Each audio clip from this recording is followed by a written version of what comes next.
Okay, what's up, Mr. Hataka? Okay, that's a good drop. Oh, it's like 24K. All right, how's my lead on this one? Oh my goodness. Wait, am I good at this now suddenly? Why did I suck so much recording? Oh! Wait, how much is this gonna do? Oh! Disgusting. Hey guys, welcome back to World of Warships. We are again playing with the Willem. This is the new Dutch tier 10 battleship available for steel. You can pay 31,000 steel to get this ship. And it is absolutely ridiculous how good these airstrikes are when you land them. That's the key here.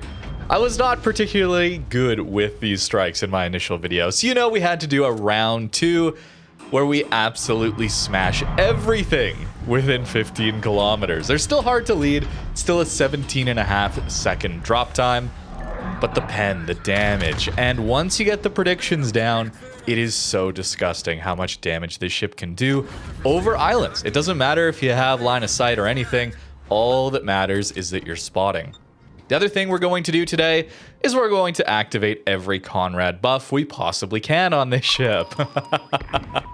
As a reminder, Conrad's buffs include an extra strike on these airstrikes as soon as we get 50 bomb hits, as well as every time we get 50,000 damage, up to 3 times, we get around a 2% alpha damage buff on our main guns as well as our bomb damage, which is really important on a ship like this one where a key selling point is the alpha damage on these bombs, as well as our HE and AP both have high alpha damage to begin with. And the best one you can possibly get is when you get a Witherer. That's going to give you an extra 10% main gun reload and 15% airstrike reload. So 81 seconds on Prince airstrikes was not good enough. No, we need to get that closer to 60 seconds. The ship is absolutely ridiculous. Of course, we still have a battleship hull and all the strengths that go with that over the Prince. And compared to the Gouden or the Utrecht, we have more range on these airstrikes, allowing us to reach out a little bit further in this passive meta we have, as well as just extra pen. We won't benefit from that against a Shikishima, but there is a Montana in this game that has 38 mil deck armor. So our 46 mil pen is going to help us out there a lot. Gouden, for example, gets only 37 mil pen. With this update and these 2 new battleships, Irresistible and Willem, both having the ability to get through 38 millimeters of armor, we're seeing Monty, Ohio armor scheme be a little bit less good these days, unfortunately. Really, you need 50 mil armor plating these days if you want to be shattering a lot of HE and including the airstrikes on this ship. And I'm spamming a ton of HE in this game as well. Something you should notice is that the AP on Willem is actually very, very good. 419 millimeter guns, you guys are absolutely right to call me out on that. I have this tendency to group ammo types and gun types into buckets based on their overmatch or their HE pen when it comes to cruisers, for example. So there's really not much difference between 406 and 419. It's kind of in the same bucket. Although there are a couple 28 mil plates in this game. I think Alaska upper belt is 28 millimeters, something like that. There's very few of them, but 419s will overmatch 28, where 406s will not. There's a small difference there, I suppose. But for the most part, having this caliber of gun is still solid at tier 10, especially considering our 2.1 Sigma and the AP having really good pen as well as alpha damage on these caliber of guns. HE, though, is going to get us much closer to our Witherer that we want so badly for our extra reload on our airstrikes. There's an Otago broadside. In fact, there's a Monty broadside. We can easily citadel both of those ships. Yet I'm still spamming HE. This is not necessarily the best way to do it, but I had to try and get these Conrad buffs, and we're getting a ton of fires. The HE fire chance here is decent at 47%, but it's nothing terribly special when we consider other 9-gun ships. Like, let's take the Vincent, for example. That ship can get up to 63% fire chance. We at least have 70 mil HE pen, though, so you're going to notice a lot of these HE shells that land on Vermont upper belt deck armor. We're still going to be getting through that. I am trying to predict where this Montana is going to go, thinking he's going to turn away, but he's actually just going to go in a straight line, so we're going to miss them entirely. There are some considerable weaknesses to Willem, including that extra lead time. 17.5 seconds is quite a lot. And of course, the gigantic Citadel, 32 millimeters of armor everywhere here. We really, really need to have these weaknesses when the gimmick is just so powerful on this ship. And yeah, HE spamming can still get upwards of 10,000 damage in a fire. Oh my goodness, it is absolutely ridiculous how much damage this thing can do. For a steel ship, if you're good with airstrikes, I think this is a very, very easy recommend. I was kind of wondering if Prince was going to be a better recommend if we ever got to see that one back in the steel shop, but this is just better. It's easier to play because you have battleship hull, battleship armor, as well as having longer range guns. Even though Prince guns are good, these just spamming HE is quite easy. There we've already activated our Witherer buff. You love to see it. And that gives us a 21.5 second reload on our main guns now, as well as I think around 67, 68 second reload on these airstrikes. So not too bad. We don't have a lot of adrenaline rush buff yet, so we should be trying to get a little bit lower on HP for now. And I'm still spamming HE. I probably shouldn't have here. I was just locked in on spamming HE all game. Definitely want to swap to that AP. Decent salvo in on the Monty, although it looks like a lot of our bombs missed there. Just a ridiculous number of fires for a battleship to be stacking here. Obviously, gun feeder, expert loader, whatever it's called these days, is really, really good and really important on this ship. Because we do want that AP, right, into a broadside Otago here, maybe a Fermanco's broadside as well.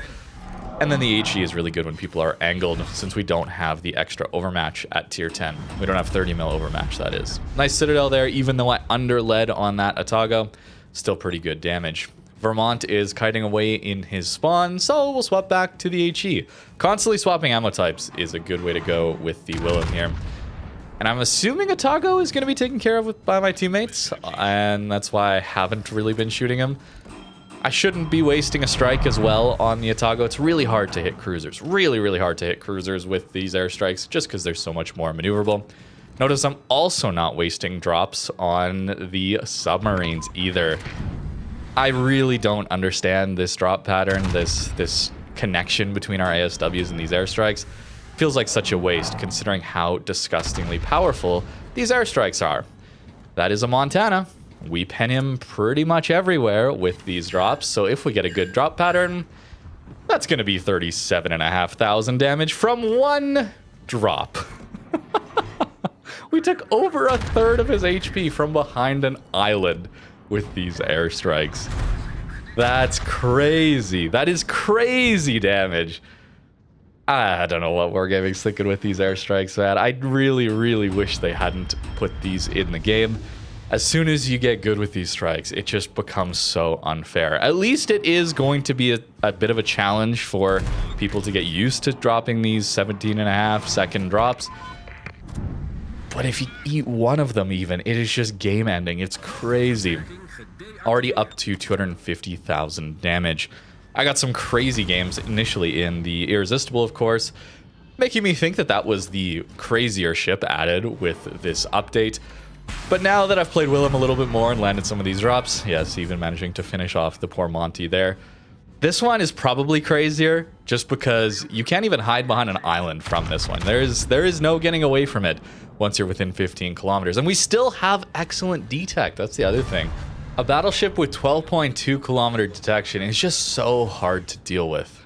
As for if this is a recommendation to get if you have the steel, for sure. The more I've played with it, the crazier that it's been. Irresistible, of course, is still incredible for research points too.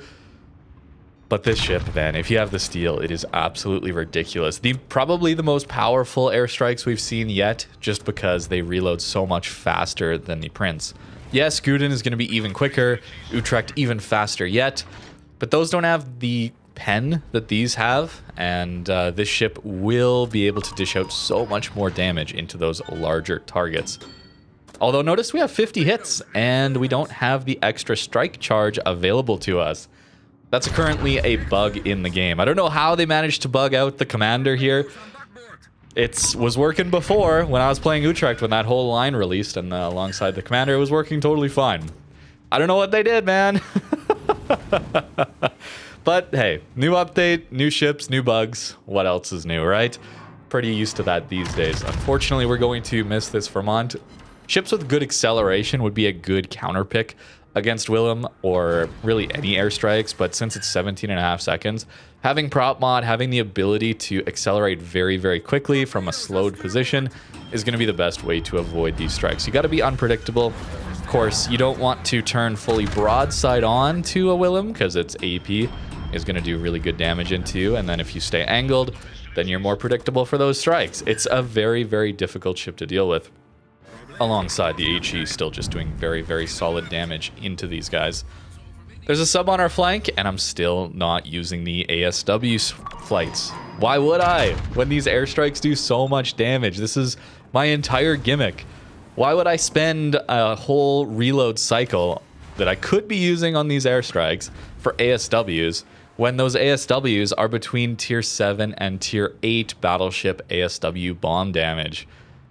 The reload is too long, the damage output is too low to actually make them usable. Outside of no one ever getting into your ASW or your airstrike range, then maybe you could use the ASWs, I suppose. Like now that we've dealt with the Vermont there, now I could start to think about using the ASWs. But other than that, just save the airstrike charge, man. It's completely useless to go for the ASWs. Up to 321,000 damage in this one. Still not an E, though, as most of our damage was into the battleships. Yeah, that's 150k into that poor Vermont. If you're watching this video, I apologize to both the Vermont and the Montano player. That was not fair. What Wargaming's added here is not a fair ship to fight against. This is absolutely ridiculous. Fortunately, there's some weaknesses. We just ate a Citadel from the Shikishima there. He overmatches through us, and now we're going to go down very quickly. I just got my Wither in this game too, by the way. So there's a small weakness here. There's a bit of weakness, at least. If it gets caught broadside, if you overmatch through it and manage to get those overmatch Citadels, it will take some good damage. But for the most part, I expect people are going to remain further back, a little bit better angled, not fully stern towards a 32 mil overmatching battleship, and then just constantly spamming strikes. While you don't have any special healing here, it's on a shorter cooldown, it doesn't heal back you any more HP than a standard heal would. It's still a battleship with 70, 80,000 HP and up to 5 or even 6 heals if you take the 2 million potential damage, gaining you an extra heal skill. It's going to be a very difficult ship to take down, as you will not be consistently spotting it either. So a well-played Willem is going to be very, very tricky to deal with. You'll also probably see these pushed up on islands a lot more, where they just won't be hittable, at least in the games without carriers. It's a large, easy-to-hit target for carriers. The AA here is based off of a British hull, so it's not very good, so carriers can easily go after it. But if there's no carrier in the game, then it's quite easy to just push up very aggressively to islands. You have an engine boost to get there quickly, good concealment to not take too much damage there, and then you can apply 15-kilometer airstrike pressure all over a half of the map. Even here, I'm not particularly pushed up terribly aggressively, and yet we're still able to cover the entire A cap and half, 3/4 of the B cap, including the most important islands surrounding those caps. So if there's ever a radar cruiser there, a battleship that counter pushes up to a very aggressive island position, we can just drop on them. Or maybe there's a Hotaka pushing in, who also has 32 millimeters of armor. So if you're in an Utrecht, if you're in a Gouden, you would also be doing really good damage into this guy. This isn't a situation where we would have that extra damage. It's really for a few American battleships, maybe some cruisers here and there, that do have a little bit of extra deck armor, but for the most part, the extra bonus here is mainly against those American battleships, which is nice. It's very nice to be able to get this level of alpha damage through enemy battleship deck armor. Another 15k. I would say this poor guy, he's playing an experimental ship, so maybe it's not poor Hotaka. Still, it feels too good, man. It feels game breaking to be able to just click on a part of the ocean. I know it requires more skill than, let's say, carrier drops. They don't have a 17-second lead time. I think carriers would feel a lot more balanced if they had a 17-second lead time. But even if that's the case, I still think it'd just be frustrating to fight against. Just like Willem airstrikes, just like Prins or Gouden or Utrecht airstrikes, they're all just not fun to fight against them. Anytime I see a Gouden, a Prins, especially in Utrecht in the game, I'm constantly considering my range. Always thinking, I need to stay outside of the airstrike range. At least with Willem and Prins, there's a lot of lead time there, so there is some skill in avoiding those strikes, trying to do the whole mind games of where did they predict out where I'm going to go and how am I going to avoid that. It's kind of interesting, I guess, but it's still frustrating damage to face. And I'm worried that this is the current trajectory of the game. I'm not even worried. This just is the current trajectory of the game. New content is fun to play for the user, but very, very frustrating to deal with when you're fighting against it. And even that enjoyment of playing this new content comes down to it being overpowered, the gimmick being uncounterable. And as someone who's played this game a long time, that's not really why I'm playing it. I'm playing it for those moment-to-moment decisions where there's a relatively balanced engagement with some advantages to each party in the PvP experience, and it's your decision making that overcomes some of those weaknesses. You exploited your strengths better than the enemy, but it's not like the enemy didn't have any way of countering my strengths, right? To me, that feels like the gameplay. The surface ship combat here is so much fun, and with each new addition, we're seeing less of that being emphasized, more of an uncounterable gimmick getting into the correct position, and then you collect your damage output, which is disappointing to me. I also see that when Wargaming adds a ship or a line that doesn't have a gimmick that's that crazy, it's a little bit more balanced, shall we say, it doesn't get a lot of attention. In fact, we rarely see them in the matchmaker pool. So maybe that's why they want people to play the game. They want people to spend time, money in the game. And because of that, they're going to add ships that people are going to be interested in playing. Even if that means that the overall meta, the overall health of the matchmaker is so much more frustrating for someone like me that still enjoys playing the old school ships that were released in 2015. Very basic, no extra gimmicks. Just pure destroyer, pure cruiser, pure battleship play. This poor Yamato here, even though he does overmatch us, is certainly not having the best of times. We're just pre-cutted in spawn, HE spamming him. Our HE has 70 millimeters of pen, so his armor, only his turrets really are shattering our HE. And as soon as he gets within 15 kilometers, or not even, we can reach out a little further, suddenly those airstrikes come and get him. Playing a bow on Yamato, though, is probably one of the easiest targets to hit. If you're struggling with these strikes, certainly if you can find the enemy battleships that are playing a more bow on stationary position, it's going to be a lot easier. Trying to hit something like a Yarsfeld while maneuvering is going to be much more difficult. A lot of prediction goes into that. You need to know turning circle radiuses, tendency of players. So here I'm predicting that the Yarsfeld is going to turn away from us. Although he turns broadside on to the Thunderer. So maybe that was a bad prediction. You wouldn't normally see that. And yet, yeah, we get 15k triple fire into him and finish him off. Although I died very quickly to the enemy Cassard that pulled off a good flank on us here. So a couple things I want to mention here in the armory. We do see Willem here already available, as well as we get the Irresistible here for 62,000 research points. These ships are expensive to get, but for in-game resources, not loot boxed, so that's pretty good, right? I'm reaching for positives here. We also have a trade-in event here too, so if any of these premiums interest you, this is a good way to offload a premium you don't play. I really do like this trade-in event a lot, so definitely take advantage of that while you can. And perhaps most importantly, we do have Lisboa back, and we see you can buy for an insane amount of doubloons or use your coal. Recommend don't spend the doubloons, man. Just get the coal containers. You're guaranteed one element from each one, so you can spend a bunch of coal and finally get your hands on Lisboa, who's absolutely incredible for the Pan-American lines. But back here to the steel, and yes, I am going to purchase it on my account. I don't buy every single one of these things. With the coupon here, though, it is 23,000 steel. Definitely recommend you wait for that. You get it once every 6 months, I believe, if we look at coupons here. Yeah, so once every 6 months, you can get 25% off, which is pretty nice. And I do plan to get Irresistible as well. Just don't have the research points at the moment. If you want to spam research points, as I will be doing soon, if you have a bunch of free XP, all you got to do is go to the Origamo line here. And the more times you reset, the bigger this multiplier gets. And you can wait every 3 months and you get a 2x multiplier for one reset, which is pretty cool. So the way I'm going to do this is essentially click reset and free XP to Origamo as many times as I need once I calculate out how much research points I need. And then just play one battle in each of these as required in co-op, because all you need is a win or 300 base XP. So co-op, easy wins, spam it through, and then get the research points. That is only for people with a ton of free XP though.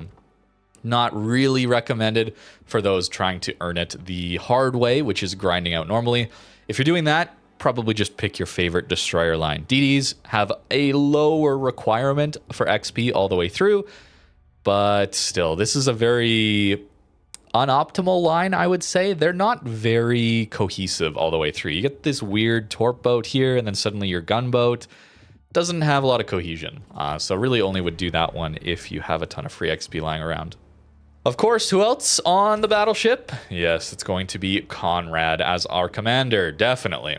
Pretty basic build to start things off. This is what I've been using so far. Gun feeder as well as a defense and ASW expert. Here, this is just for the 40% cooldown if planes are around, as they often will be for a ship like this one. And then gun feeder here, because our AP and our HE are both so good, especially for trying to maximize Conrad's ability here on Witherers. We're probably shooting quite a bit of HE. Hopefully Wargaming gets the bug ironed out here with 50 bomb hits. As I've previously talked about with past Conrad content, I don't think this is particularly impactful in most games. You're oftentimes, by the time you get 50 bomb hits, going to have plenty of targets to drop on cooldown. So charging up 3 strikes probably won't happen unless you completely decimate the flank you're on and you're transitioning to the other side of the map. And the last talent, of course, is just a free 6% damage when you're on 150,000 damage, which is a lot on battleship guns. Conrad's crazy. Hopefully we see him come back very soon, just like Lisboa is finally back. Very, very powerful for any of these Dutch airstrike focused ships. If you're wondering how we got citadeled so easily by that Shikishima when we were angled away, this is how. The citadel is gigantic. Above water, not very well armored. And then our outer plating here is only 32. So he overmatches through that, and he has more than enough pen to get through us here. It's good to have weaknesses on battleships. Any ship needs a weakness, okay? It can't be all powerful in every situation. So these ships, these two new ones, Irresistible and Willem, having giant exposed citadels is a massive step in the right direction from previous designs Wargaming's been implementing over the last few years. Illinois is a perfect example relative to Irresistible. Similar concept, cruiser guns on a battleship platform. But that one had an underwater citadel. Why? I don't get it. Why can't we just have these exposed citadels? That way, you're more incentivized to angle, and turning away is a bigger risk. You have to calculate whether it's worth it or not. I think it's much more engaging when ships are punished for making a mistake, which in my mind is going broadside, and rewarded more for playing angled. Love to see that more on cruisers too. Overmatch is just so oppressive these days. While the overpens when cruisers go broadsides is also very annoying on the battleship side. To me, I would much rather get dev struck when I go broadside than take half, 3/4 of my HP when I'm in a cruiser and I'm playing angled. To me, that would feel better, I guess. Still not great to die, lose your ship, but to me, I could make more sense of that, and I would know what I did wrong to play better later on. All right, I've definitely got sidetracked, starting to just ramble about different game mechanics. I apologize. Hope you guys enjoyed this one. Willem is absolutely ridiculous. Took me a while to get the lead down. Hadn't played Prince Strikes in a very long time, but it came back. It came back. Can't believe it. 37k into that Monty for one strike. Ridiculous. Thank you very much for watching and have a great rest of your day.